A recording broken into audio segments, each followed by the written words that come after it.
People ask me all the time, what is the secret to success?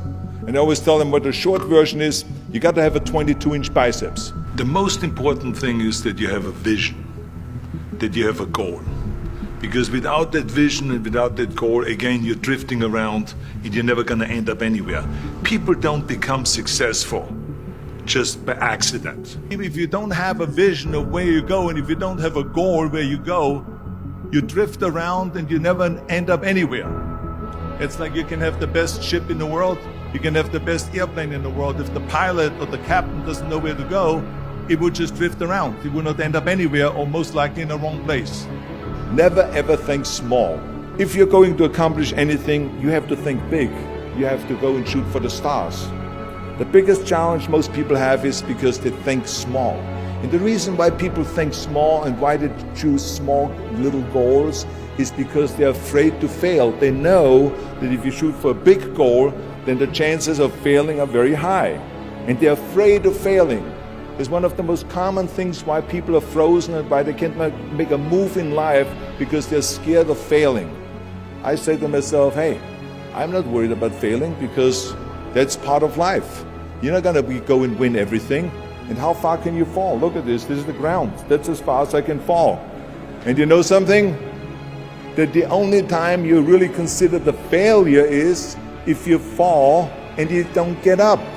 Imagine you read 1 hour a day about history. How much you will learn after 365 hours in 1 year. Think about if you study about the history of musicians, of composers, how much you would know. Imagine if you would work on a business, on some business that you want to develop every day for an hour. Imagine how further along you will go and get. So it drives me nuts because when people say we don't have the time. Look, everyone has a problem with time. But the day has 24 hours. And we sleep 6. Now, I know there's some out there that say, whoa, I need 8.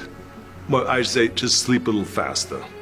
Because the bottom line is we have 6 hours of sleep, 24 hours are available, so you have 18 hours now available to your work, your family, your hobbies, and also to learn something new.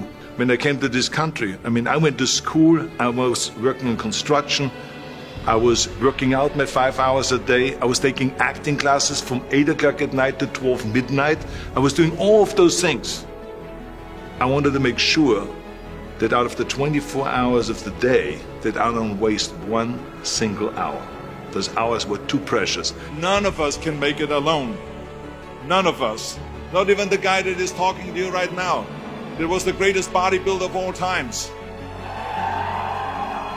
Not even me, that has been the Terminator and went back in time to save the human race. Not even me, that fought and that killed predators with his bare hands. I always tell people that you can call me anything that you want. You can call me Arnold, you can call me Schwarzenegger, you can call me the Austrian Oak, you can call me Schwarzi, you can call me Arnie, but don't ever call me a self-made man. But this is so important for you to understand. I didn't make it that far on my own. To accept that credit or that medal would discount every single person that has helped me to get here today, that gave me advice, that made an effort, that gave me the time, that lifted me up when I fell. And it gives the wrong impression that we can do it alone. None of us can. Everything I ever did, the thing that I heard out of people's mouth was, that's impossible. That can't be done.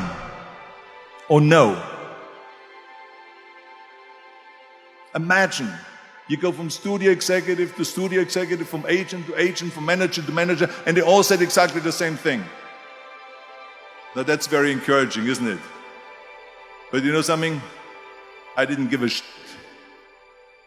Because I believed that I can be a leading man. I believed that I could be another Clint Eastwood or another Burt Reynolds or not a Warren Beatty, whatever those characters were, Charles Bronson and so on. I believed that I could be those people. I said, there's enough room on that ladder that I can fit up there. And I looked back again and learned from what I learned in sports. In my case, in bodybuilding. It's all about the hard work that you put in.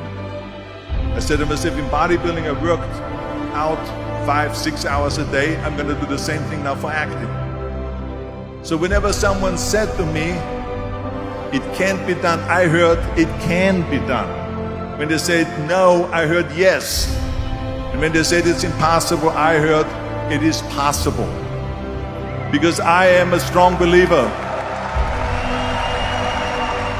Well, I'm going to be the one, I said to myself, I'm going to do it and I'm going to show it to them. Maybe it has never been done before. That's perfectly fine with me. But I'm going to do it.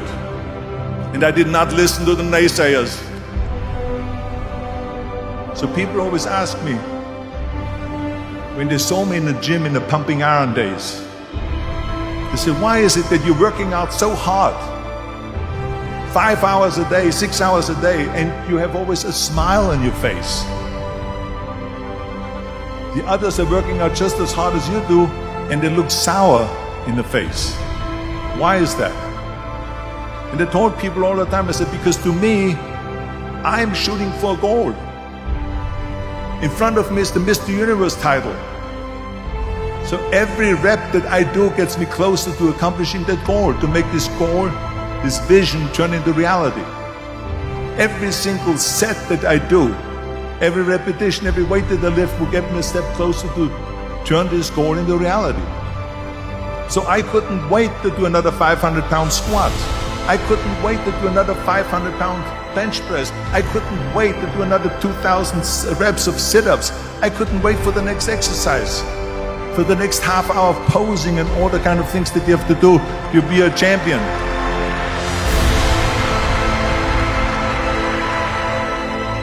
The very body that they said can never be sold because the time is wrong.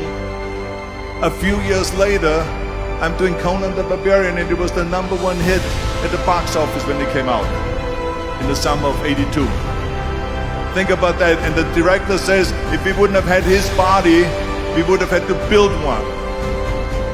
I mean, think about it. And at the end, I was just not visualizing just my exercise, but I was really lifting the trophy over my head. That's what I was thinking about. And with the age of 20, I went to London and I won the Mr. Universe contest as the youngest Mr. Universe ever. And it was because I had a goal.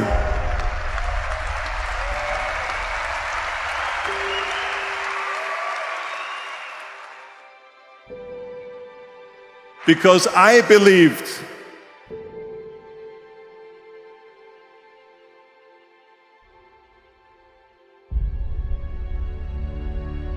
"74% hate their job in America." Now, this is not much different when you come to Europe. The majority of people don't like what they're doing because they're really not doing it because they didn't have a goal and they followed this goal. They just aimlessly drift around, and then all of a sudden there's a job opening, so they get that job because you have to work. But then when you work, it's a chore. It's work. It's not fun. So if you think about, only a quarter of the people really enjoy what they're doing in life. That is unbelievable if you think about it. So I felt so blessed that I knew what I was doing. It's like a medical student that studies and knows he wants to become a doctor. You know where to go. So I knew where to go. You see, if you don't have a vision of where you go, and if you don't have a goal where you go, you drift around and you never end up anywhere. It's like you can have the best ship in the world, you can have the best airplane in the world. If the pilot or the captain doesn't know where to go, it would just drift around. It would not end up anywhere, or most likely in the wrong place. And I didn't really like Austria when I grew up. I couldn't wait to get out of there. I couldn't see myself becoming a farmer or a worker in a factory or anything like that. Even though my parents wanted me to stay there and have a normal life. But that was their vision, not mine. My vision was totally different. I felt that I was born for something special, for something unique, for something big. Do you know how great it felt that I knew where I was going? Imagine the majority of people don't know where they're going. I knew where I was going. So it was just a question of how do you do it? I ask a studio executive, I say, I want to get into movies. I want to be a leading man. He started laughing. So they all say it's impossible. I said, why is it impossible? He says, because look at how big you are. You weigh 250 pounds. And then they told me, he says, and your accent, even if you reduce all your body weight and everything and have a normal body, your accent. He says, no one in Hollywood ever has become a leading man that had an accent. Doesn't happen. They said, no, you see, it's impossible. And plus your name who can pronounce Schwarzenegger or something like that. No one can pronounce that, so forget about it, Arnold. This is the kind of thing that I heard. It's all about the hard work that you put in. I said to myself, in bodybuilding, I worked out 5-6 hours a day. I'm going to do the same thing now for acting. Accent removal, acting classes, and all of this stuff, all day long. I worked and I worked and I worked. And then all of a sudden, I was asked by Dino De Laurentiis in the Universal Studio, biggest studio, to star in Conan the Barbarian. And after I did Conan the Barbarian, the director at the press conference said to the press, if we wouldn't have had Arnold, we would have had to build one. So all of a sudden, my body became an asset, not a liability. And the same thing was with Terminator. After we were finished filming Terminator, Jim Cameron said to the press, if Arnold wouldn't have had that accent and talked like a machine, I think the movie wouldn't have worked. So think about that. The body and the accent that they attacked was an asset.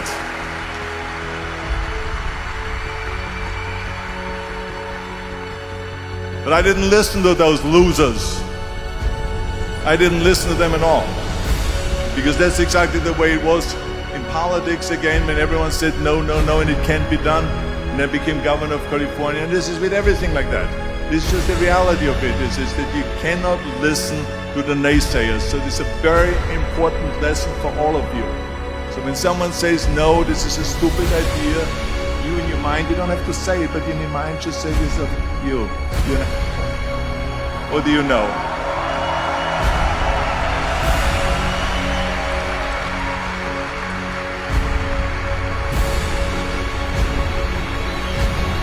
If I would have listened to the naysayers, from bodybuilding to show business to politics, I would not be standing here today, talking to you.